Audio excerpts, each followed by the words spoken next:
You imagine Africa, you only hear the stuff in the media, like the AIDS and the malaria and everything like that, and so that an organization could come in and really clean things up and help people out is really nice to see.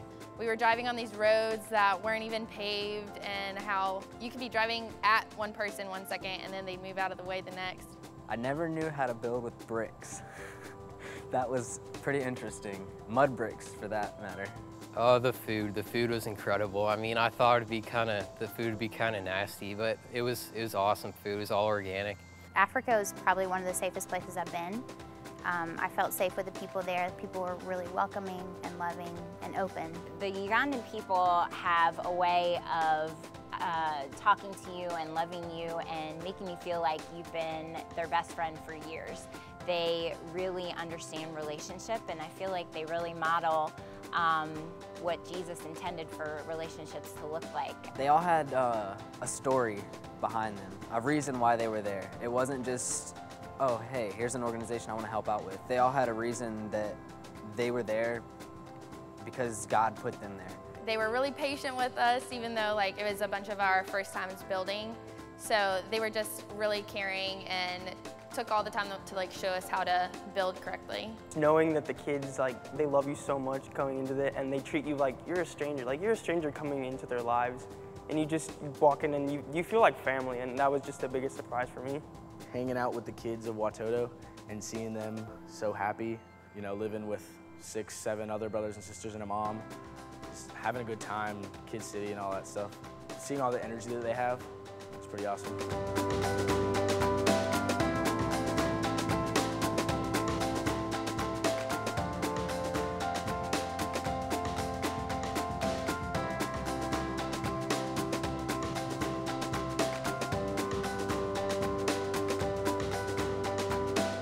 So we brought all the bricks from all the way over there. We had to load them up all onto the car, and then we brought them all down here. We got new assembly lines, and then we started passing them so that we could line them all up in the areas. And now we're just stacking the bricks and putting the cement on them so that we can build part of the house. The kids have been working very well together, been unifying as a team, exciting, and just being able to interact with the Ugandan people.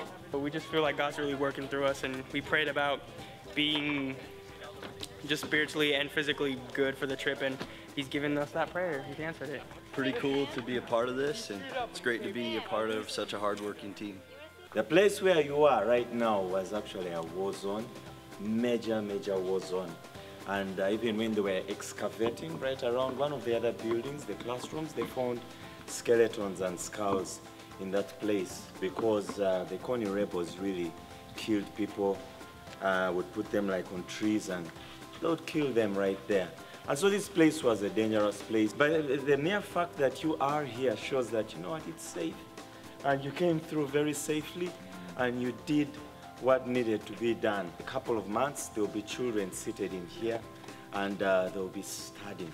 Right now, you see it as a shell, but hey, when the children come, they'll give it life.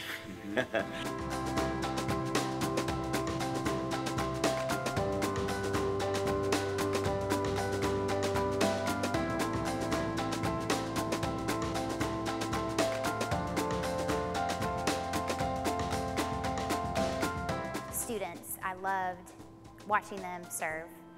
Since I work in student ministry full-time, I get to see what they do, and so I wasn't surprised by what they did, but I was just in awe of what they put into the building project. We kind of all came together. We kind of gelled, which was super cool, and that was a total God thing.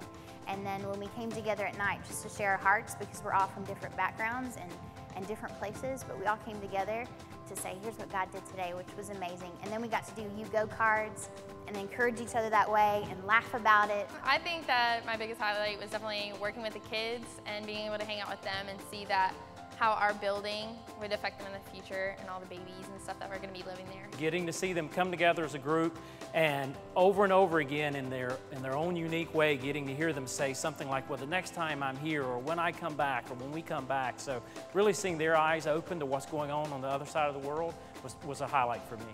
My life has changed because I've definitely been more grateful for what I have, and I haven't complained about the little stuff. Seeing those kids over there so happy with the little that they have. They just show you there that family is so important, and all the relationships that you build is so much more important than the things that you have, because these people show you how happy they are and joyful they are, yet they have nothing. Just being grateful with the necessities and then relying on God to satisfy my emotional needs, my spiritual needs. That's really what it's all about for me. We were all in this together as a team, and I love doing stuff as a team.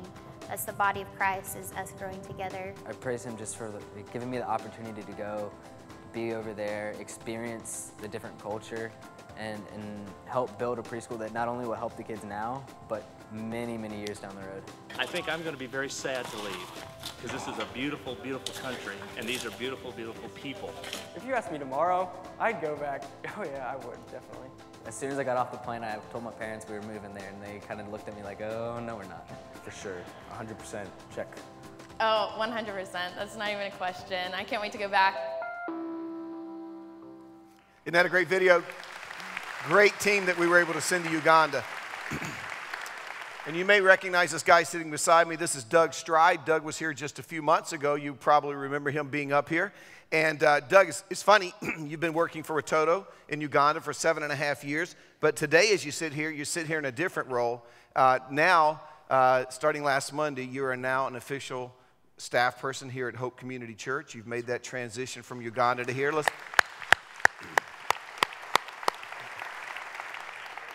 I'm not very smart, and I'm not a very good leader, but God told me a long time ago, how about get the right people around you who are smart and who can get the job done. And you know, when we met you, Doug, in Uganda, one of our conversations, just kind of offline, you were talking about you'd been there with your family. By the way, we have a picture of Don and the kids up there.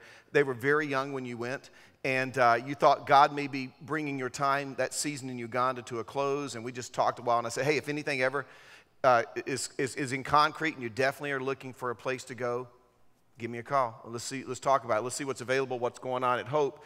And sure enough, when we were there last time, we talked, and at that time, we were looking for an executive director or an executive pastor role to come in. And so you came in, and Doug's new role now, and he has quite a role. All of our executive directors were like executive pastors over a large portion of the church. You're over really campus expansion, but anything that happens outside the doors of the Raleigh campus, you're over all the multi-sites that we launch. You're over local hope, so what we do in our own community as we reach out. You're over global hope, what we're doing in the world. And then you're also going to take some of the worship programming planning off of me in an administrative role. And so I'm just excited that you're here. And what would you like to say to the congregation this morning? Well, when you talk about all those things, I sit here thinking, what am I doing? But no, actually, God knows what he's doing. God led us to Uganda from Canada. I was a worship pastor for 8 years in a great church in the Toronto area, and led us so clearly to Uganda. We were there for 7.5 years, and it's true what Mike was saying. About 1.5 years ago, God started just stirring in my heart, saying, get ready, I'm going to be taking you back to North America. And at first I thought, what? Why? We love it here. We love what God is doing here. We love being a part of this. And he said, I'm going to be taking you back to be in a great church and to be a part of. God actually told me okay, I don't hear voices, but I hear in my heart. You know what I mean?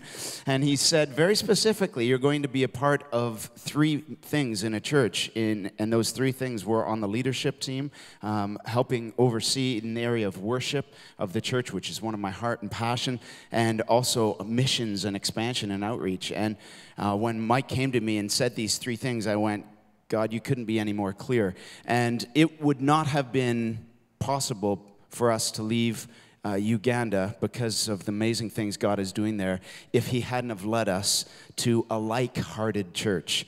And we are so excited to be here, to be on Mike's team, to be a part of this great congregation, because we know that you have a passion for reaching out to people, loving them where they are, and helping them grow in their relationship with Jesus. We know that you have a passion for missions here locally and also globally, and we know that you love to worship God. And so we are so excited to be here. So thank you for this humbling invitation, and we're excited to be here. It's a massive transition for us in life, and we have our meltdown moments where our little girl, 8 years old, says, "I want to go back. Why are we here?" So you can pray for us in this transition. It's a big transition, but we are really, really excited. The future is very, very bright for us and for Hope. And you came back right in time to be able to pick the school of your choice. Yeah, that's right. Yeah. Which none of them you could get into. Which was not easy. Yeah, let me tell you. But you got the kids settled, Don settled. Did. Saw you guys last night. We're so glad to have you here. Looking forward to serving with you. God bless you. Let them know how much we're excited about having Doug on the team here with us. And one of the things I'm really excited about is it just really solidifies this working partnership that we have with Uganda through Watoto, and we're going to be able to take it to another level. Now, we're wrapping up our series this week in Mission Possible, and if you've been here for a while, you know that we began the very first week about talking about the mission that Jesus gave us, Matthew 28, 19, and 20. Very simply, he said, okay, this is what you need to be doing. You need to be making disciples. You need to be making disciples. And then right before Jesus ascended back to heaven, this is what he told those followers. He says, you're going to receive power because the Holy Spirit's going to come on you. That happens in Acts chapter 2. And he says, then when you get the power, you're going to be my witnesses in Jerusalem. It's going to start right there at home, and then it's going to begin to spread. It's going to spread out to Judea and Samaria. And before it's all said and done, you're going to take this life-changing message to the ends of the earth. That's what Jesus said that we should be doing. And I want you to understand, if you're new to Hope, that is the mission that we are on. Our vision is very simple. It's reach the triangle and change the world. We want to see this life-changing grace gospel message of Jesus Christ. We want to see it get to the ends of the earth. And I want you to understand that's not just a theory. It's not just a dream. It's not just a great slogan, reach the triangle, change the world. We want you to understand that this mission is very, very doable. We want you to understand that this mission is possible. And I thought, what a great weekend, Labor Day weekend. All of our rich friends have gone back to the mountains and back to the beach because they could only stand being at church 1 week, right, before they had another vacation. But you're here. You're really the ones that are committed. Let's be honest. You're the ones who are giving your money. That's why you can't go to the beach this weekend, because you're committed to what God's doing in the world. So I thought we should take the opportunity this weekend to celebrate what God is doing and what he's done recently through you. Now, just a couple of years ago, we were in the Central African Republic, and we tagged on a day to fly over to Uganda to spend just one day in Uganda before we came back to the States. And when we were there that very first time, God just laid it on our hearts that we wanted to partner with this Watoto ministry in Uganda, especially working in the area of Gulu, where you just saw the video. That's the area of the invisible children. That's the area where Coney wreaks so much havoc. That's the area where it's so war-torn. And there's a village there called Laminadera, and there the Watoto have built a children's home to deal with all of the orphans. By the way, 50% of the population of Uganda is under the age of 15. So to deal with all the orphans, all of the young children that were left that way because many of their parents were killed during the war. And God just laid it on our heart. And as we were in Laminadera there looking, I noticed there were homes for the children to live. There were even classrooms, but no place to worship. And I said, Doug, where do these people worship? Where do the kids worship? And he says, well, they just worship in the hot sun. And I said, what if it's raining? He says, well, they worship in the rain. But we don't have the money to build them a place to have church on the weekends, to invite their community into. And I asked him what that would cost, and he said, well, it's probably going to cost about $100,000. And so God just laid on my heart. I said, listen, if you guys will raise $50,000 through Watoto, I will go back to Hope, and we will see if we can raise the other $50,000, and let's get this church built. And you remember at Christmas, we set out on that goal to raise $50,000 because they had raised theirs, and God blessed us, and we were able to raise $70,000. And so now we have $120,000 to get the building built, and what a joy it was to present that check back to the church in Uganda. But then we discovered, and this is the way things work in third world countries, that with the cost of getting supplies to where they needed to be, steel that needed to be made, prices that were going up, the building was probably going to be closer to $150,000, and it still was going to be an empty shell. So we thought they have 120, and so we came back and we decided in April that first of all we were going to raise the $30,000 to get them up to 150 to finish the building, and then we were going to raise $25,000 more to upfit the building. Any sound, any lights, any chairs, any instruments for them to play. We were going to take care of all of that, and what a great weekend that was in April. You remember we kicked it off on Friday night with the Band of Brothers doing a great concert to raise money. Kids City, remember your kids brought the banks home and you filled them up with change and you brought them and you dumped them into the receptacles. We took an offering that weekend as we were celebrating it. And our goal was $55,000, and as of now, we've raised over $134,000. The money keeps trickling in. And of that $134,000, how exciting it was to give Watoto that $55,000 check, and then to say, listen, we raise more money for you than we know what to do with. Is there another project? And they said, well, actually, we're in desperate need of a preschool classroom. It'll cost about $22,000 to build. And we said, we'll take care of that. And we were still able to set aside $57,000 for future projects and future needs as they arise there in Uganda. And so that's just a God thing. So I want to celebrate that this weekend. We don't spend enough time celebrating. And I want you to see how reaching the triangle and changing the world can be lived out, and how it's happening here at Hope, and how when we do it, it allows us to live out the 5 goals. You see the words around the auditorium, our 5 goals here. These are kind of characteristics of what we think a disciple of Jesus Christ is going to look like. This is an area where you should be growing. This is kind of how we measure how we're doing and growing as a disciple. But first of all, you live what you learn. In other words, as you read God's word, study God's word, you begin to apply God's word to your life. Second, you serve where you're gifted.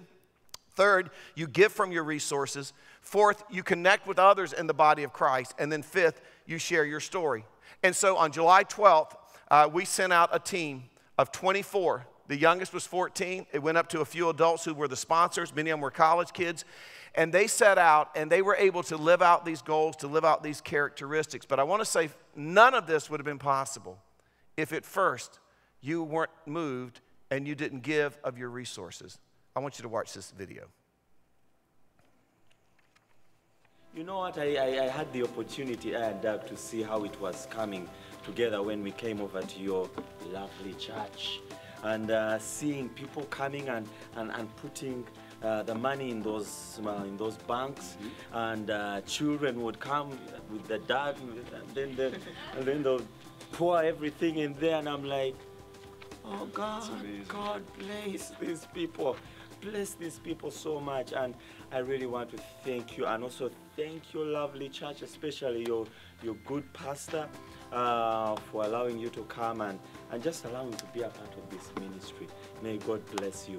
It was really emotional for me because I was thinking about the Hope families that taught their kids to give of their resources and help us make this a possibility. The reason that we were able to go on this trip and build this preschool was because of what Hope did to partner with Watoto. And as we were building with the foreman was just letting us know, he was thanking us for helping build this classroom, and we're smiling and nodding and, you know, excited for the opportunity, but he kind of stopped and he said, no, I don't think you understand. You're not just building a preschool here, you're building a future generation of leaders that we're going to be teaching these kids that are in this preschool how to love and to serve God and to be leaders in our country. And so these aren't just walls that you're building a whole generation that is going to love and serve God. We are very grateful with your offer, because your offer has contributed so much to the development of the Ugandan children.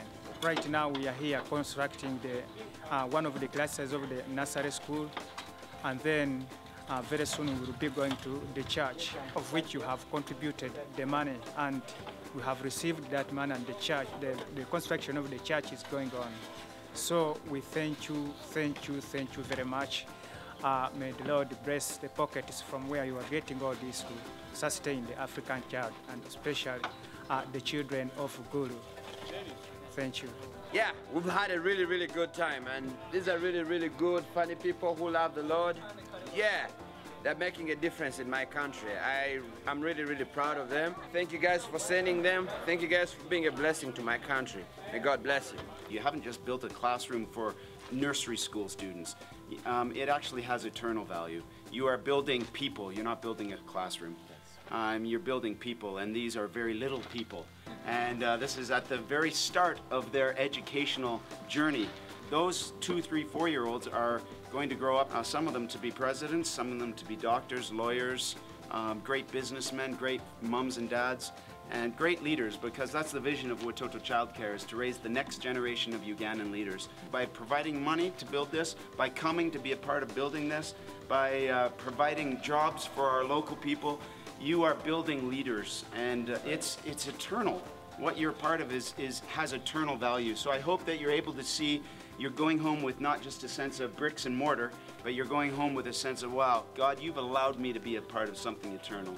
And that's really amazing. I had to rely on a lot of people. I know students did too, rely on family and friends, and this church in particular, to help me get there. And so I'm so grateful that they would even go, hey, here's money for you to go, and we trust you in that.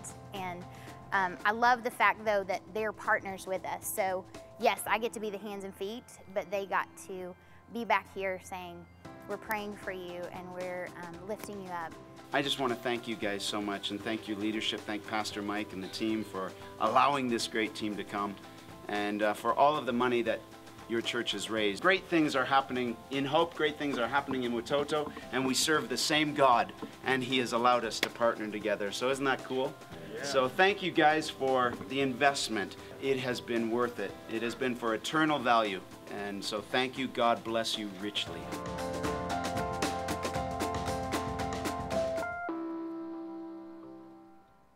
You know, one of the things that really attracted us to Watoto was that they're not just trying to get the kids adopted out.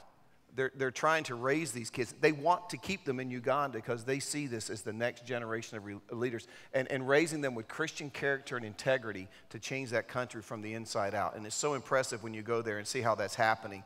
By the way, these are just 24 of hundreds of people at Hope that have gone outside the country this year to make a difference in the world. Many times we don't have the opportunity to celebrate. It's going on all the time. They're behind the scenes, but it's giving people a chance to live out what they're learning, to serve where they're gifted, not just where they're gifted, sometimes serve where they're needed.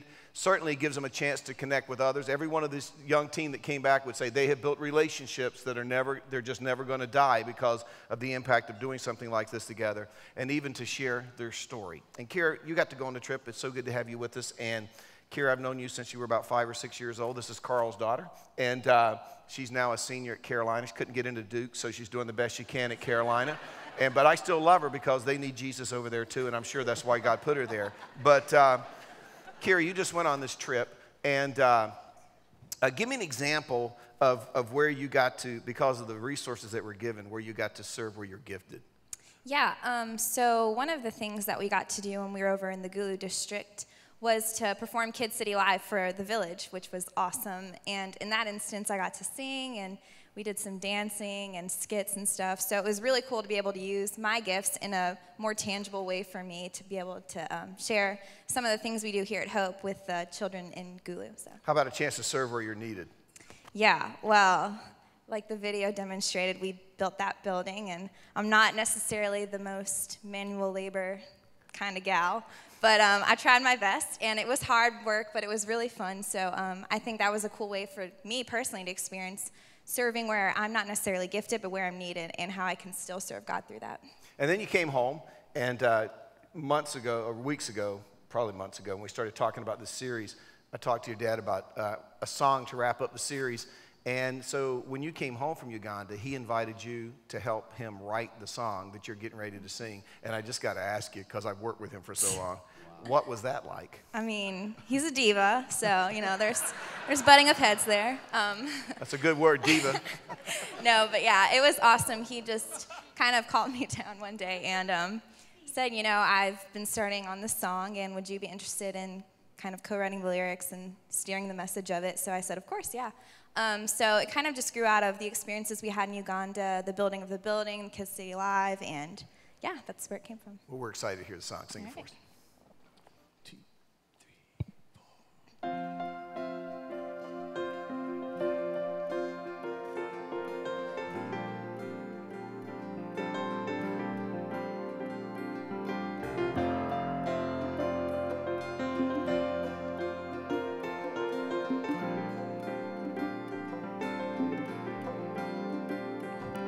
The sun comes up another day. I see the world around me and I wonder, yes, I wonder why there's so much pain and suffering. This is not how life was meant to be. Do you wonder? Do you ever wonder?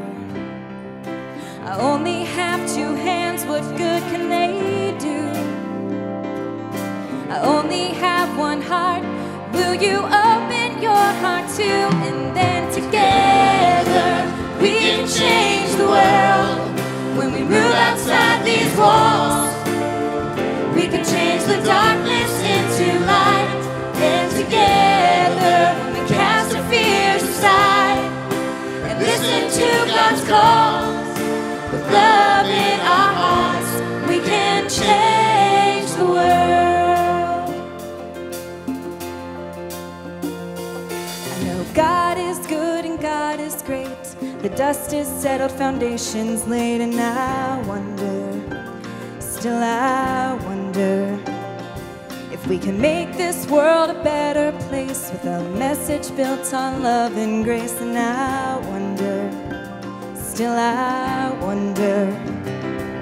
Then I look around and weep to see those hands raised up as one, and hear God's children lift their voices to the Lord above. Then I know together we can change the world. When we move outside these walls, we can change the darkness into light.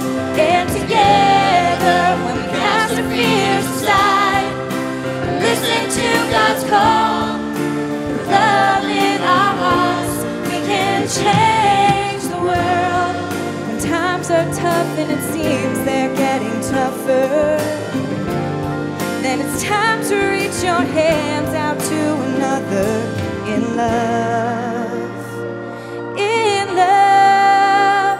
Then I know together we can change the world. When we move outside these walls, we can change the darkness into light. And together, when we cast our fears aside and listen to God's call, with love in our hearts, we can change the world. We can change the world. When we move outside these walls, we can change the darkness into light. And together, when we cast our fears aside and listen to God's call, with love in our hearts, we can change the world.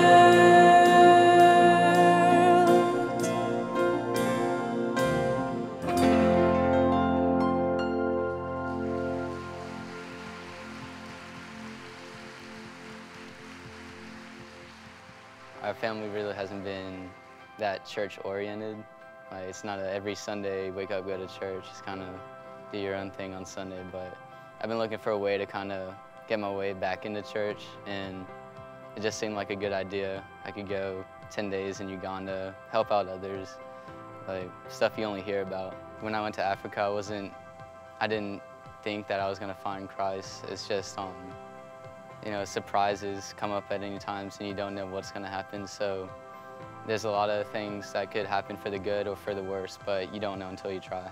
Like, everyone has a story, it's just, you gotta figure it out. So I went with him to talk, and we went to his room and just talked a lot. I explained everything.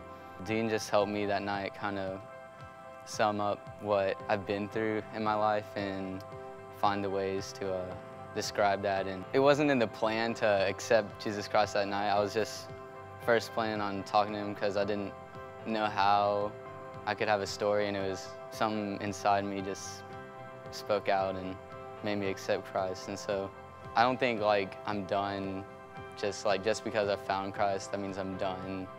After this trip, I feel a lot more relaxed, like just comfortable that I'm in Christ's hands, and like, it'll all be okay, just following Christ, listening to Christ, and doing the best I can to be Christ-like.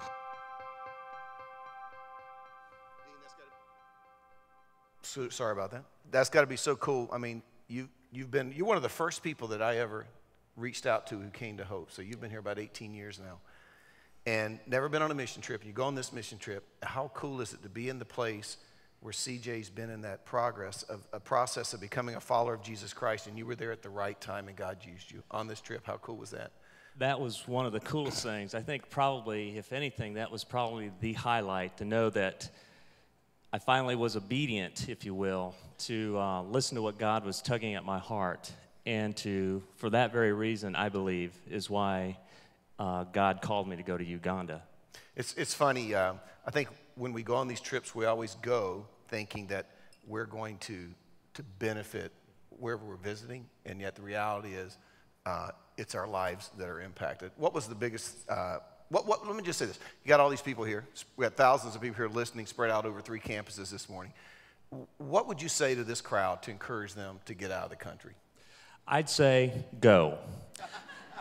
I would have to say that after many years of being in ministry of one form or fashion, my biggest thing was fear.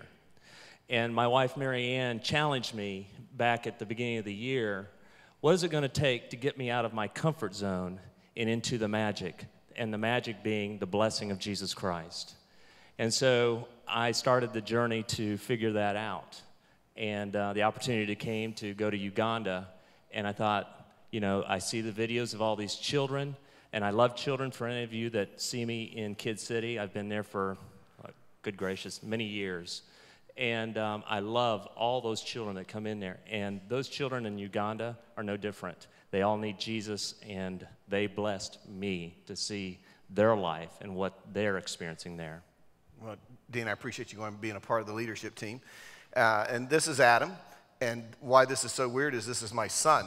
And why it's even weirder, I have 2 boys. This is my younger one. The older one is Aaron. Aaron never gave me one bit of grief in life. Adam turned my hair gray, and then he made it turn loose. And if you've heard any illustrations in my messages about children and difficult times, he's the one you can give credit to for that. And I have nothing to tell about my other son because he just was good. But this one, I got stories. And what's interesting is Jean, who was our Global Hope Director, recently resigned, went to work for the Hope for Haiti Foundation, which he started. And they're impacting Haiti. You can visit them this weekend.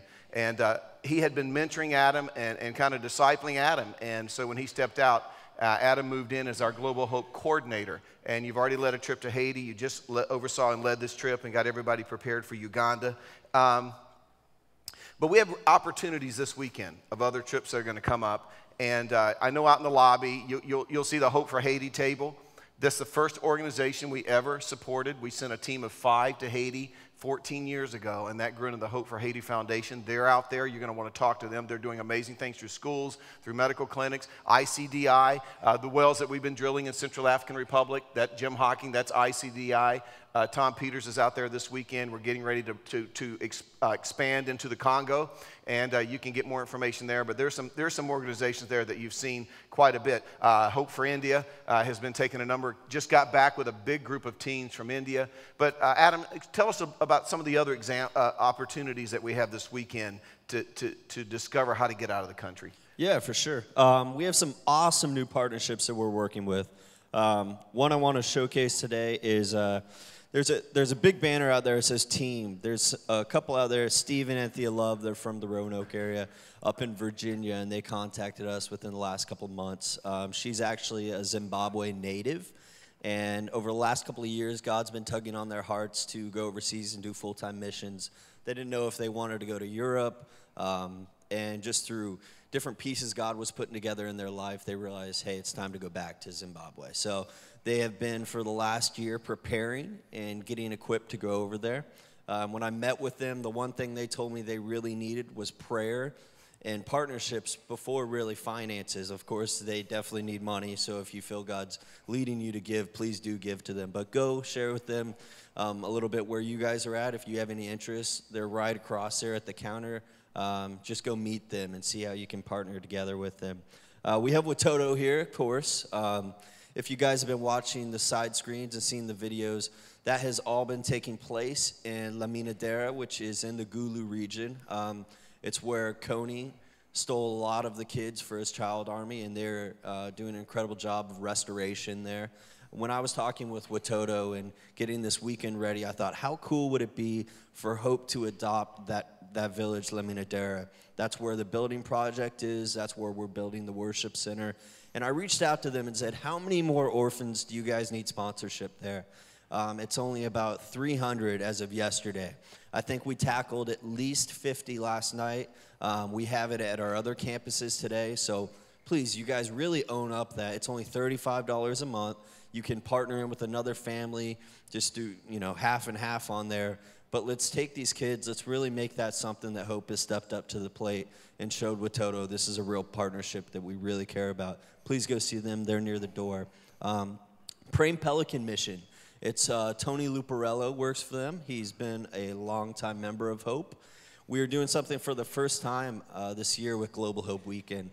And I thought, how cool would it be to offer specific trips for our Hope family that they could really go and connect with other people on. So Praying Pelican is doing a family-oriented trip for you guys with younger kids. You and your husband or wife can go, bring the kids along. We've made it so that in July and in December, when you guys have time off and you can travel as a family, you can go take part in these 4 or 5 day trips. It'll be more oriented with Vacation Bible School to families, stuff like that. There won't be any building projects. So please go see him with Praying Pelican Mission. We have Help One Now, which is an awesome partnership. Just met within the last few months. Jason Gore, who's now on staff, had gone down to Haiti and introduced me to Chris Marlowe, who's the founder of them. They are taking a college and young adult trip down to Haiti. It is a very intensive, you will be busy every day, doing building projects, actually going to church in the tent city there. But please go sign up there. We have the trips detailed around spring break, so you guys will have time off there. And then Global Hope India is out there with Kevin White. I know a lot of our youth have been on trips with them, but I met with Carrie Ray and thought, what would be a cool trip for our high schoolers? And so they're putting together a trip for, I believe it's July. But all the information is on this little handout in your bulletin this weekend. Please take the time to go out there and at least visit with one of the partnerships. Don't just rush out the door. You should be getting out a little bit early today and just see what's out there. God's never going to really make it that clear in your heart that, hey, I'm equipped and I'm ready to go overseas. But just pray about it. See the opportunities out there. As you could see, all these kids, some of them are 14 years old. They just went over to Africa. Some of you guys are just making excuses. So let's really step up to the plate. And call them what they are, sissies. Sissies. Okay. I noticed Fuquay's not on here. What's going on with Fuquay? Fuquay, that's a bigger, we haven't figured something out for that Okay, yet. we haven't figured Fuquay out yet. Now here's Reach the farm, change Fuquay. You can, I like the way you think. You can give money, but stop by and visit, be an encouragement to these organizations. We're going to give you the chance today to be interactive. Stop by, spend a few minutes, get all the information. You can begin to pray and decide what trip that you think God is leading you guys on. Thank you guys very, very much for being here this morning. I want to ask you just to stand together, and let's do this. We began this series by singing a song that said that God is able, and I like this song because it's not on our shoulders to do this. It's on our shoulders to be obedient and to answer the call. God's going to do what God is going to do, and God is going to do it through us, or it's not going to happen. So this just reminds us of why we do what we do, and at the end of the day, who gets the credit and the glory for whatever's accomplished. So let's worship together. Let's sing this song together. Carl, lead us.